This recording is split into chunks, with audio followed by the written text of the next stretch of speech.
من أنا من أنا من أنا لولاكم كيفما حبكم. Assalamualaikum warahmatullahi wabarakatuh. Apa kabar teman-teman? Salam semangat. Insyaallah pada video pembelajaran kali ini Bapak akan menyampaikan materi pembelajaran Akidah Akhlak untuk kelas 3. Dan insyaallah kita akan masuk ke pelajaran kelima, yaitu kita akan belajar tentang berbakti kepada orang tua. Masih termasuk akhlak terpuji atau akhlak mamdudah. Namun sebelum kita masuk ke pembelajaran, mari seperti biasa kita mengucapkan bersama-sama Bismillahirrahmanirrahim. Silakan teman-teman buka bukunya dan kita akan mengetahui terlebih dahulu tujuan pembelajarannya. Yang pertama, menerima ketentuan patuh dan taat terhadap kedua orang tua dalam kehidupan sehari-hari. Yang kedua, memiliki akhlakul karimah, patuh dan taat terhadap kedua orang tua dalam kehidupan sehari-hari. Yang ketiga, baru kita ke pengetahuan ya. Yang tadi akhlak atau sikap, teman-teman di rumah harus mempunyai sikap yang baik. Ya, akhlak yang terpuji, terutama kepada kedua orang tua. Nah, baru kita masuk ke pengetahuannya. Teman-teman di sini akan mengetahui atau menjelaskan kisah Nabi Ismail. Jadi ada kisah Nabi Ismail alaihissalam sebagai bentuk sikap patuh dan taat terhadap orang tua. Yang keempatnya, menyimulasikan akhlakul karimah, patuh dan taat kepada kedua orang tua dalam kehidupan sehari-hari melalui kisah Nabi Ismail. Dalam arti teman-teman mempraktekkan ya keteladanan yang dicontohkan oleh Nabi Ismail alaihi salam, yang insya Allah sekarang kita akan mengetahui sedikit tentang kisah daripada baginda Nabi Ismail alaihi salam. Mungkin teman-teman pernah mendengar cerita tentang kurban ya di Idul Adha. Ini bermula daripada kisahnya Nabi Ismail dan ayah handanya, yaitu yang bernama Nabi Ibrahim alaihi salam. Bagaimana ceritanya? Jadi begini teman-teman, Nabi Ismail ini adalah putra Nabi Ibrahim alaihi salam, yaitu dari istri yang bernama Hajar. Jadi nama ibundanya yaitu Hajar, ibunda Nabi Ismail. Nabi Ismail alaihi salam dan ibunya Hajar telah ditinggalkan oleh Nabi Ibrahim alaihi salam di Mekah. Jadi ditinggalkan di Mekah. Pada saat itu Nabi Ismail alaihissalam masih bayi. Mereka hanya berdua di tengah padang pasir. Kita tahu bahwasannya Mekah itu adalah padang pasir ya, Arab itu. Namun Hajar Aswad ditinggalkan karena semua atas perintah Allah Subhanahu wa taala. Jadi ditinggalkan di padang pasir itu atau di Mekah itu karena diperintahkan oleh Allah Subhanahu wa taala. Saat Nabi Ismail alaihissalam beranjak dewasa, jadi singkat ceritanya Nabi Ismail alaihissalam sudah dewasa. Pada masa itu kan ditinggalkan itu Nabi Ismail itu karena di padang pasir gak ada air, kehausan ya. Akhirnya Siti Hajar lari-lari ya kan ke Bukit Sofa, ke Bukit Marwah sampai 3 kali, sampai Allah mengeluarkan air, mata air, yaitu yang disebut air Jam-Jam. Banyak cerita yaitu ya di situ. Cuma yang akan kita fokus cerita di sini adalah tentang kepatuhan Nabi Ismail kepada ayahandanya. Jadi ketika beranjak dewasa, Nabi Ibrahim alaihissalam akhirnya datang ke Mekah. Nabi Ibrahim merasa rindu terhadap keluarga yang ditinggalkannya selama bertahun-tahun. Begitu pula dengan Nabi Ismail alaihissalam. Akhirnya Nabi Ismail alaihissalam pun segera bertemu dengan ayahnya. Begitu menyenangkan pertemuan itu ya. Pertemuan seorang anak dan ayah yang sekian lama tidak bertemu. Begitupun peran Siti Hajar yang mendidik Ismail yang begitu hebat, sehingga walaupun tidak bertemu dengan ayahandanya bertahun-tahun, Nabi Ismail tidak mempunyai dendam.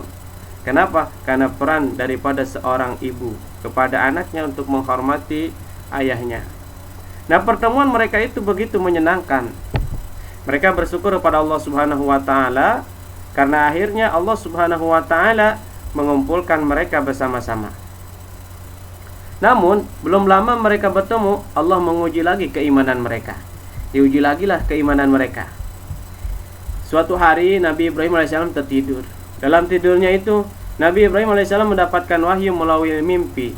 Allah memerintahkan Nabi Ibrahim alaihissalam untuk menyembelih putra tercintanya, Nabi Ismail alaihissalam, untuk dikurbankan sebagai bukti kepatuhan Nabi Ibrahim alaihissalam terhadap perintah Allah Subhanahu wa taala. Nabi Ibrahim alaihissalam terbangun dari tidurnya dengan dada berdebar-debar. Nabi Ibrahim alaihissalam mula-mula ragu, akan tetapi akhirnya ia yakin bahwa mimpinya itu adalah perintah dari Allah Subhanahu wa taala. Dengan menguatkan hati, akhirnya Nabi Ibrahim alaihissalam berkata kepada anaknya Nabi Ismail alaihissalam, "Wahai anakku Ismail, sesungguhnya tadi malam aku bermimpi diperintahkan oleh Allah untuk menyembelihmu. Maka pikirkanlah bagaimana pendapatmu, wahai anakku." Jadi Nabi Ibrahim, walaupun dia seorang ayah, tidak serta-merta memaksa Nabi Ismail, walaupun perintah Allah untuk disembelih langsung enggak, tapi meminta pemikiran atau pendapat dari anaknya. Bagaimana pendapatnya atau jawaban dari anaknya yang soleh ini? Nabi Ismail alaihissalam menjawab, "Wahai ayahku, sekiranya itu benar perintah Allah Subhanahu wa taala, maka kerjakanlah. Insyaallah engkau akan mendapatiku termasuk orang-orang yang sabar," kata Nabi Ismail dengan mantap. Alangkah indahnya Nabi Ismail menjawab pertanyaan ayahnya, padahal dia akan dikorbankan oleh ayahnya, tapi dengan mantap Nabi Ibrahim bersedia kalau itu atas perintah Allah. Akhirnya tanpa ragu Nabi Ibrahim alaihissalam membawa Nabi Ismail ke bukit untuk disembelih. Allah Subhanahu wa taala menyaksikan keimanan mereka yang sangat kuat. Baik ayahnya Nabi Ibrahim, begitupun putranya yaitu Nabi Ismail alaihissalam. Oleh karena keimanan Nabi Ibrahim alaihissalam dan Nabi Ibrahim Ismail alaihissalam itu, akhirnya Allah mengutus malaikat Jibril untuk menggantikan Nabi Ismail alaihissalam dengan seekor kambing tepat sebelum pedang Nabi Ibrahim alaihissalam mengenai leher Nabi Ismail alaihissalam. Akhirnya Nabi Ismail tidak tersembelih, diselamatkan oleh Allah Subhanahu wa taala, karena hanya untuk menguji keimanan seorang kekasihnya, yaitu seorang rasul. Dan akhirnya syariat ini atau peristiwa ini dijadikan syariat sampai sekarang. Kaum muslimin diperintahkan untuk berkurban dengan hewan ternak yang halal. Jadi ini asal mulanya adalah daripada disyariatkannya berkurban di hari raya Idul Adha. Itu teman-teman sekilas daripada cerita kisah Nabi Ismail alaihissalam sebagai seorang anak yang patuh dan taat kepada kedua orang tuanya, yaitu kepada ayahandanya Ibrahim alaihissalam. Dan ini harus dicontoh oleh anak-anak sekalian, sampai anak-anak atau teman-teman membentak, apalagi memarahi ayahnya, berbicara dengan sopan, dengan lembut, dan patuh apa yang diperintahkan oleh kedua orang tua selama perintahnya sesuai dengan aturan agama. Setelah kita mengetahui daripada kisah dari baginda Nabi Ismail alaihissalam dan ayahandanya Nabi Ibrahim alaihissalam, kita akan lebih dalam mengetahui tentang pengertian berbakti kepada kedua orang tua. Apa sih berbakti kepada orang tua itu? Berbakti kepada orang tua disebut juga dengan birrul walidain, teman-teman. Birrul walidain berarti berbuat baik kepada kedua orang tua dengan bersikap sopan, santun, hormat, dan berhati lembut kepada kedua orang tua. Orang tua telah susah payah mengandung, merawat, dan membesarkan kita. Kita berbakti kepada kedua orang tua sebagai bentuk ketaatan dan rasa syukur kita kepada Allah Subhanahu wa taala. Kita telah memberikan karena telah memberikan orang tua kepada kita. Coba bayangkan bagaimana rasanya jika kita tidak memiliki orang tua. Ya, teman-teman tidak memiliki orang tua, tentu kita akan sedih dan kesepian. Tidak ada yang menyayangi kita seperti sayangnya orang tua kita. Selain itu, kita berbakti kepada orang tua untuk membalas jasa dan kebaikan mereka selama ini. Selama ini siapakah yang merawat kita dari kecil? Siapa yang mencari nafkah untuk kita? Siapa yang membiayai sekolah kita? Siapa yang memberi kita baju dan memenuhi kebutuhan kita? Ibu kita telah mengandung selama 9 bulan tanpa rasa lelah, kemudian melahirkan kita, walaupun harus rela mempertaruhkan nyawanya agar dapat lahir dengan selamat. Ibu kembali kemudian menyusui, merawat, dan menyayangi kita agar kita dapat tumbuh dengan baik sampai besar. Ayah juga mencari nafkah agar dapat memenuhi kebutuhan keluarga. Sudah sepantasnya teman-teman, kita berbuat baik dengan sebaik-baiknya untuk menyenangkan hati mereka. Kita patuhi perintah mereka. Selama mereka masih hidup, kita masih punya kesempatan untuk membalas jasa mereka. Allah Subhanahu wa ta'ala menyuruh manusia agar berbuat baik kepada orang tua melalui firman-Nya dalam surah Al-Isra ayat 23 yang berbunyi, wa qadha rabbuka alla ta'budu illa iyyah wa bil walidayni ihsana imma an yablughanna indaka al-kibara ahaduhuma aw kilahuma fala takul lahuma uffin wa la tanharhuma wa qulu lahuma qawlan karima, yang artinya, dan Tuhanmu telah memerintahkan agar kamu jangan menyembah selain Dia, dan hendaklah berbuat baik kepada ibu bapa.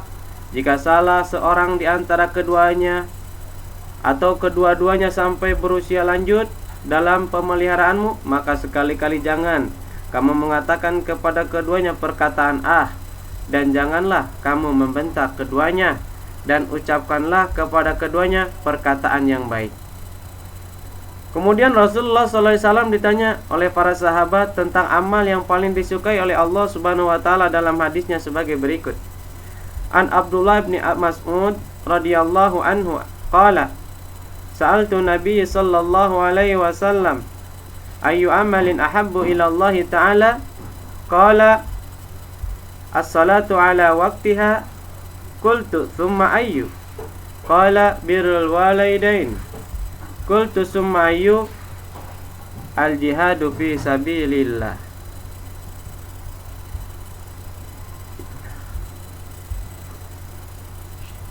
Yang artinya, dari Abdullah bin Mas'ud bertanya kepada Nabi Muhammad SAW, amal apakah yang paling disukai oleh Allah Subhanahu wa ta'ala? Beliau menjawab, salat pada waktunya. Saya bertanya lagi, kemudian apa? Beliau menjawab, berbuat baik kepada kedua orang tua. Saya bertanya lagi, kemudian apa lagi? Beliau menjawab, jihad fisabilillah.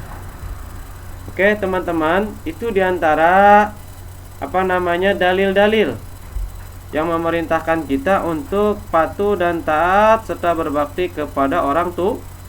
Bahkan ada keterangan lain, ridallahu fi ridal walidain. Ridhonya Allah itu ada pada ridhonya orang tua.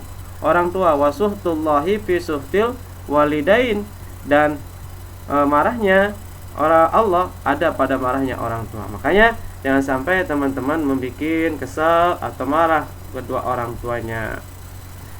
Yang selanjutnya kewajiban anak terhadap orang tua yaitu sebagai berikut. Jadi ada kewajiban yang ditunaikan sebagai anak. Yang pertama, berbuat baik kepada orang tua dengan perkataan atau perbuatan.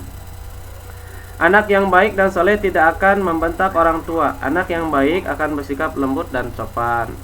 Yang kedua, rendah hati dan bersikap penuh kasih sayang pada orang tua. Yang ketiga, mendoakan kedua orang tua baik semasa hidupnya ataupun ketika sudah meninggal dengan doa sebagai berikut.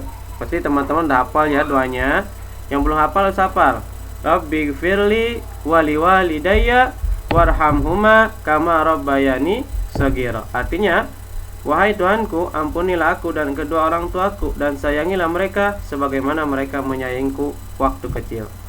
Yang keempat, mentaati keduanya dalam kebaikan. Yang kelima, meminta ampunan bagi kedua orang tua. Jadi teman-teman dalam sholatnya, setelah sholat, minta ampunan bagi diri teman-teman dan juga bagi orang tua.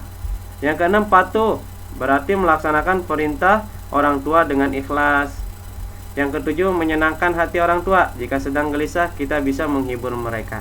Itu teman-teman diantara kewajiban-kewajiban seorang anak kepada orang tuanya.